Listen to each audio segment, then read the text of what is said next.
नमस्ते, प्रणाम। हम रोशन दीवाना, आप सबका छोटा भाई।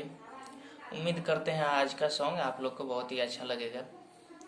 तो मेरे चैनल को सब्सक्राइब कीजिए और शेयर कीजिए, और अच्छा लगे तो जो भी मेरा सिंगर भाई है, जो भी मेरा दोस्त है, तो उनके लिए बहुत सारा ढेर सारा ऑफर है, तो सारा चीज़ करवा सकते हैं सबसे कम बजट में।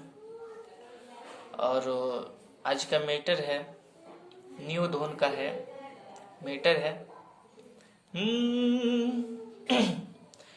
कैसे कहीं हम करे जहा हूँ, प्यार करीले बहुते ज्यादा। अरे कैसे कहीं हम करे जहा प्यार करीले बहुते ज्यादा। तोहरा देहिया में जन्नत के खजाना बाटे हो, कि तोहरा देहिया में जन्नत के खजाना बाटे हो। तोहर पुआ के दुनिया दीवाना बाटे हो, तोहर पुआ के दुनिया दीवाना बाटे हो। इसका अंतरा है, बहुत ही प्यारा अंतरा है। अरे तोहरा के देखी चांद सूरज लजाले, कैसे बनौले भगवान ओहो पचताले। तोहरा के देखी चांद सूरज लजाले, कैसे बनौले भगवान ओहो पचताले।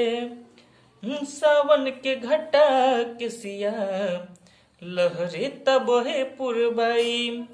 मन करेला के सिया छैया कुछ पले हम हो बिताई। तोहर हर एक अदा कातिलाना बाटे हो, तोहर हर एक अदा कातिलाना बाटे हो। तोहर पुआ के दुनिया दीवाना बाटे हो, तोहर पुआ के दुनिया दीवाना बाटे हो। चलिए, प्रणाम। उम्मीद करने हैं आप सबको अच्छा लगेगा, तो ढेर सारा प्यार दीजिए। और पर्सनली सॉन्ग लिखवाने के लिए संपर्क कीजिए।